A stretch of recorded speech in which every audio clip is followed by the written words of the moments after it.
guys, I hope you're well since last time. So this time we're going to be working on virtual machines using VMware, and I'm just going to show you first the configurations. So we will have a cluster, Kubernetes cluster with two nodes.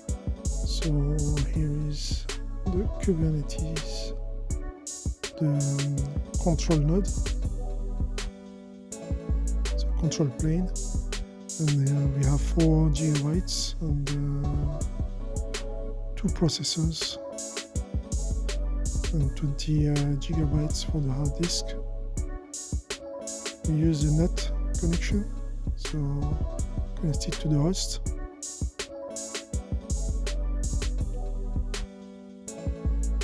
And the 2 other nodes, they will be the same, having the same configurations. So 4 gigabytes, just using 1 processor instead of 2. And here, that connection, same 20 gigabytes for the hard drive.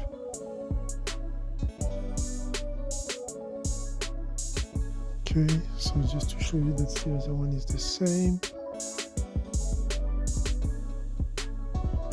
Here we go.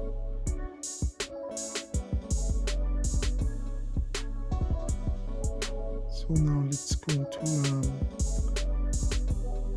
cluster. Open the terminal. Just let me resize this first. Here we are.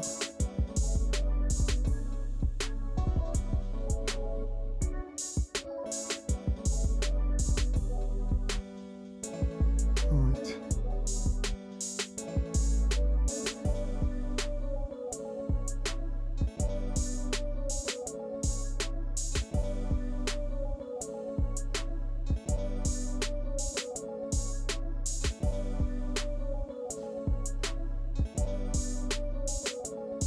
Enter it.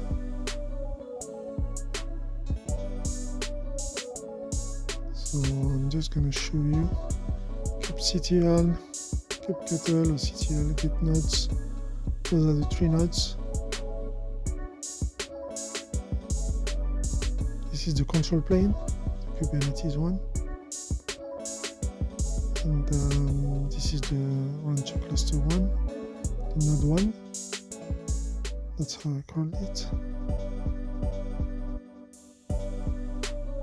So you can see here that we can't run kubectl commands from this one. So it has joined the cluster, but you can't run any kubectl commands. You do it from the control plane.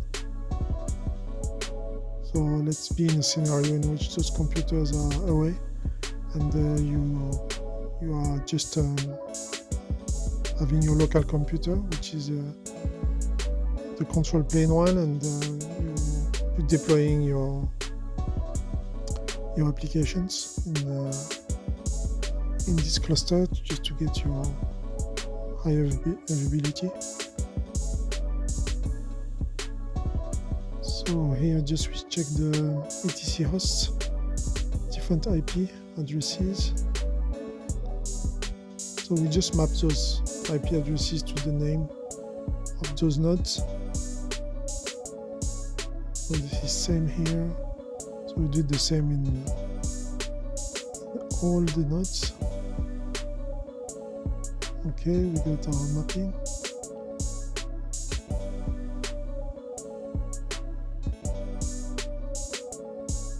So those are the IPs.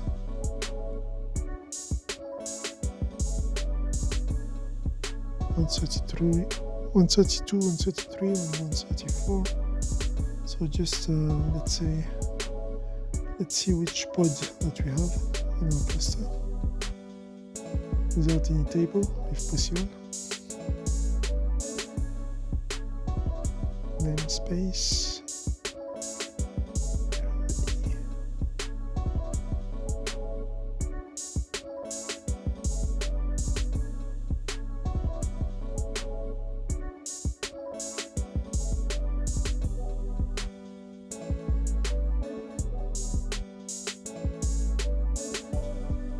let's just check the kube system, because that's the only one actually having pods deployed in. So we have here scheduler, proxy, the controller, the API, etcd, that's everything which is deployed and in the control plane. And we have Calico also for the networking. So we need this networking layer to be able to communicate. I choose just Calico, but you can choose. There's a list of different ones that you can choose from. FluentD or some other ones.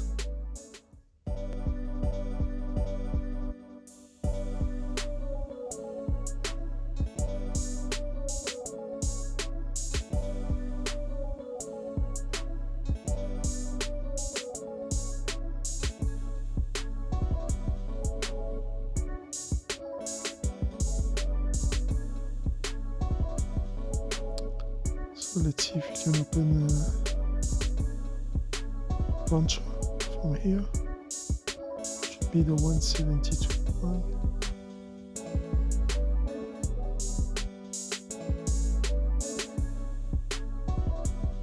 So this is the image of brancher.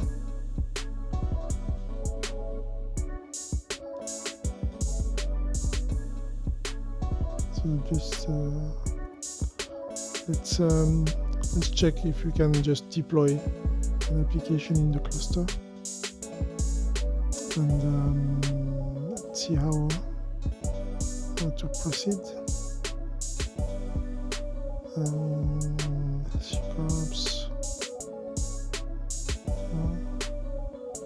Let's try this one. Spark IO.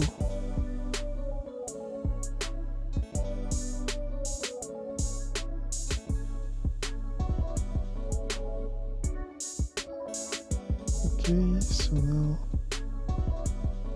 let's deploy. I'll just check the deployments.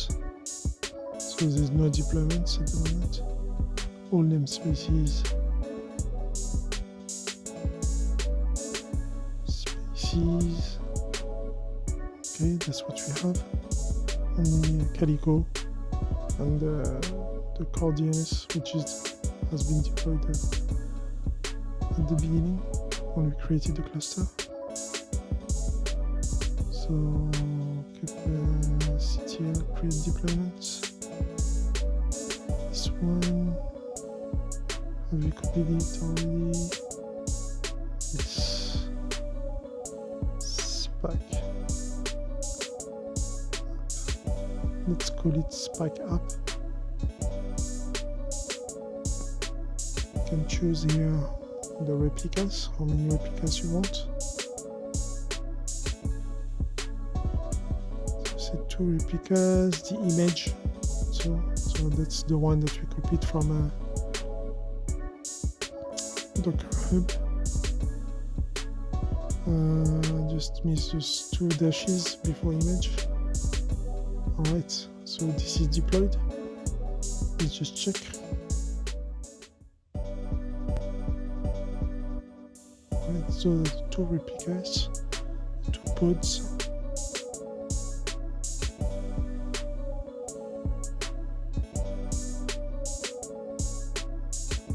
So just the namespace is default, the default one, but you can create any space and deploy it in a separate namespace. So let's see what's going on inside the pod. Let's choose this one. So kubectl describe pod and the pod name, and you see here the image has been pulled successfully, have been created and has started. So now the status should be running. Yes, running for the status. So we have our application running here. See, kubectl. Let's expose this deployment just to be able to access to it from the browser, internet browser, just having a gateway from a cluster. So the type is a node port, different types.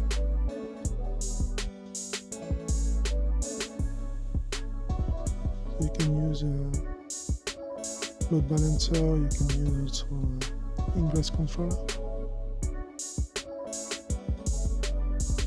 So this service already exists.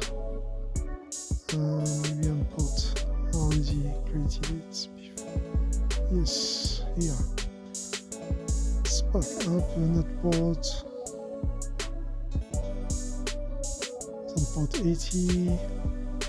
Port 80 for the port. So 30, 415, 30,000, 415.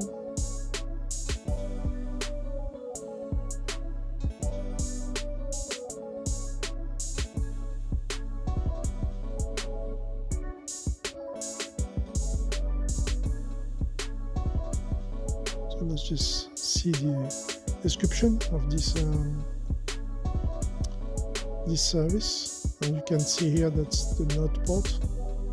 It's a 30 415 TCP, so HTTP, and we're gonna just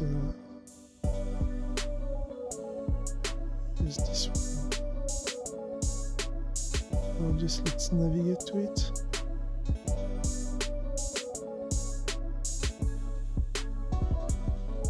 That's good.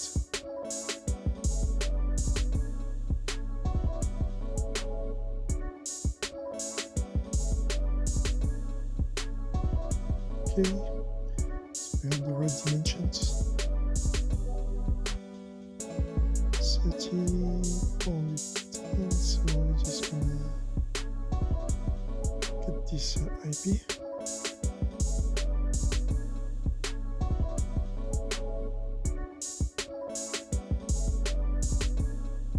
This is node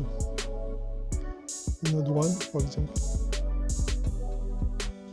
Here 300, I already got it before. So just to make sure you see it also. 30, 415, and you see we have the app running.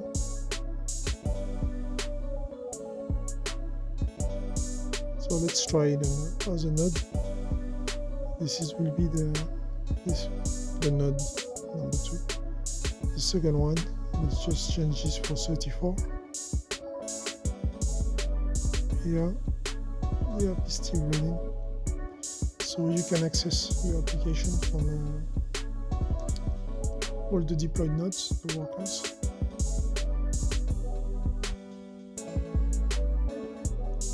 So we can access to.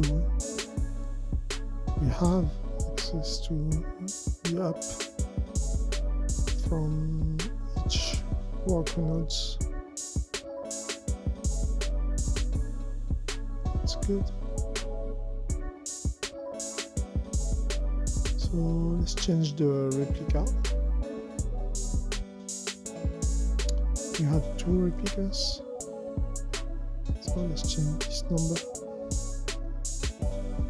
I'm just playing around with it just to see how to deploy an application when you have your cluster already set up. How to play with it. So how would you do if you don't know? So you search through the web. So how would you change the replicas? Like how many replicas you want to use the same command, for example? You can. I'll just change the number.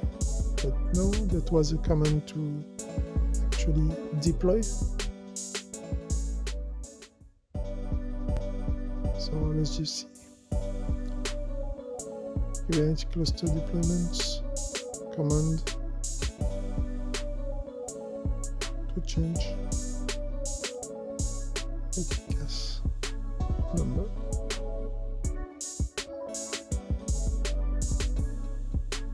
So you see kubectl scale.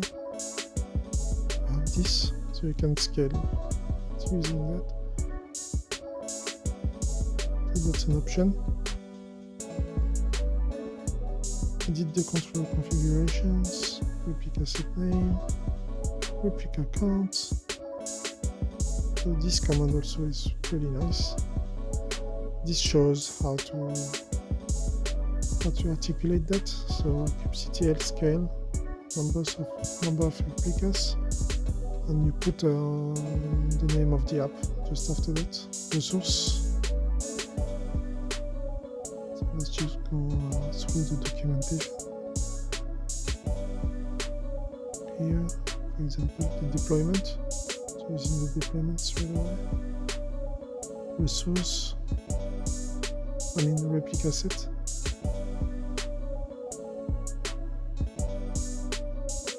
Or using the YAML file and deploying it by just deploying it.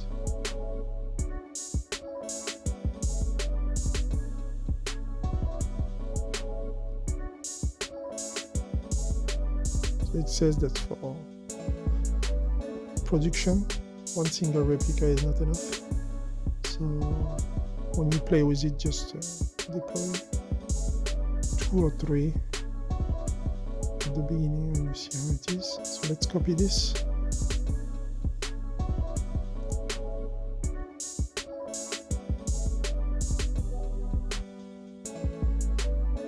You have your deployment. The name is pack app. We use the same command, we scale it to 3.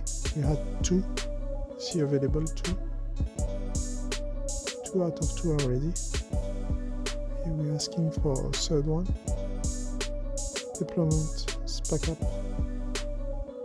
Watch. Can we watch with this? Let's see if the option works.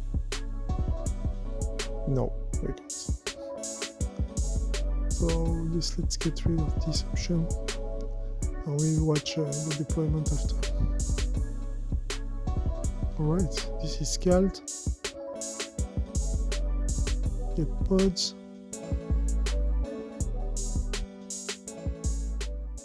Watch. And you see it's running. It was pretty fast. We didn't even see the transition. Okay.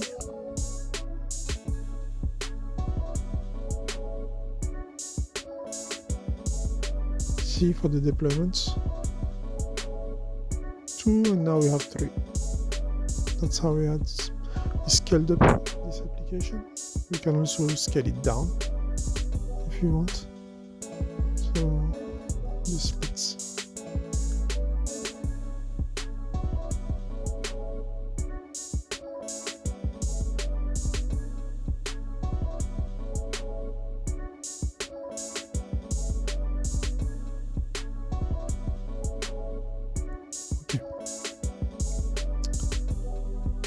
this is the command that we had before. So let's scale it down to 1. Has been scaled. Watch this time. Watching it, we will see the transition. As you can see, the first pod deployed is running. It won't stop, while the other ones are being stopped, terminating.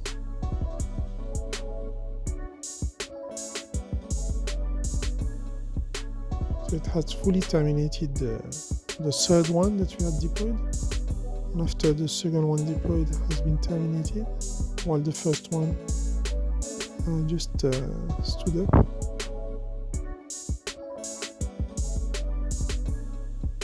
Alright, so here we had 1. This is the app. So what's happened for the nodes? Let's just see. Can we access to it from any nodes? Yes. So 32 control plane. Can we? Yes, so we can access to the application, as you can see, from anywhere. It is running etc host. So this is the controller, the master. Called master. So this is the one that we use here also.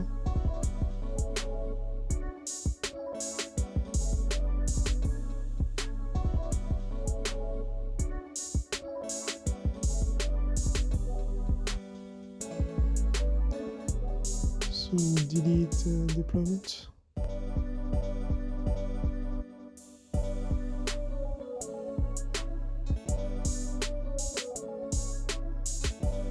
Back up has been deleted. Let's watch. It says there's no deployment. Let's try to access to it from the control plane as we did before. As you can see, it's looking for the application, but it won't be able to reach it anymore. Here you can see now the deployment, because we had only one, we closed it, so the worker nodes are still showing, it's running. So it's going to be let's say scaling down, or it's going to be terminating.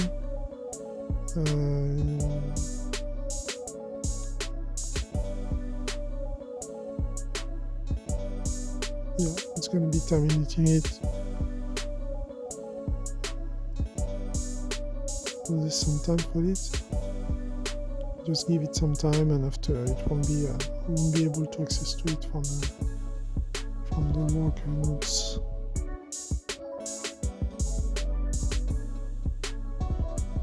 Those are all the namespaces, and as you can see, we don't see it anymore.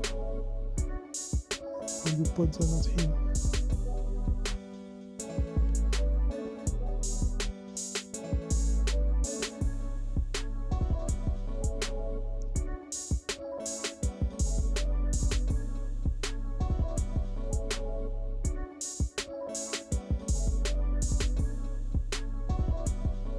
Here we are.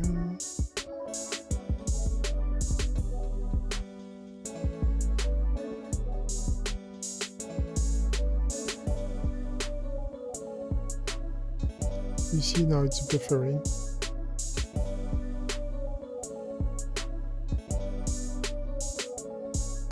Because it won't be able to access to it anymore.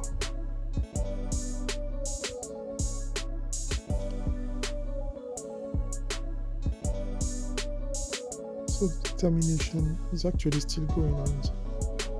It's a bit slow. Normally it tends to be a bit quicker. But the termination was still processing apparently. But now all nodes, the application we can't reach it anymore from any node. Can access to the app. You see this one. Done. 33. You see it has done nodes after nodes, cutting the disconnection. 32. So well, this is how you can deploy an application very quickly. So let's say you're working on your pipeline. You did your git push. Your application now it's going through Jenkins. So the pipeline is checking, doing a build of it. When everything is fine, it's going to build the image, send it to Docker Hub, and now you have your image in Docker Hub.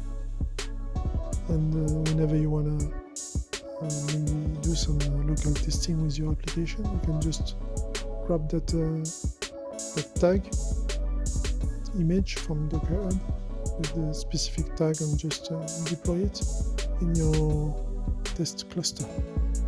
This you can do it manually. After you can there's ways to implement some automation in that also, by having let's say for example Terraform, using a Terraform to automatically deploy it after that. You can do it through Jenkins also. So now I was just checking very quickly if it's still running. So after, you have to also try to get rid of the service, because you see we had the service not ports. So we need to terminate all the resources to make sure that we can't access to the application anymore.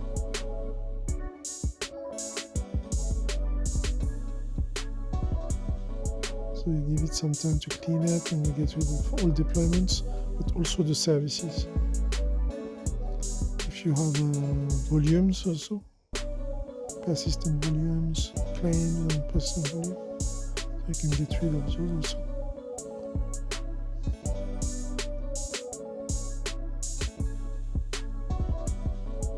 So that's how you can delete your deployment, kubectl delete deployment. And if it is a specific namespace, which is not the default one, you just need to also add the option. Alright, this was just a quick good view of a local cluster with a Kubeadm and 2 worker nodes, 1 work and 1 control plane. So I hope that you enjoyed. If yes, like and subscribe. Thank you, and see you next time.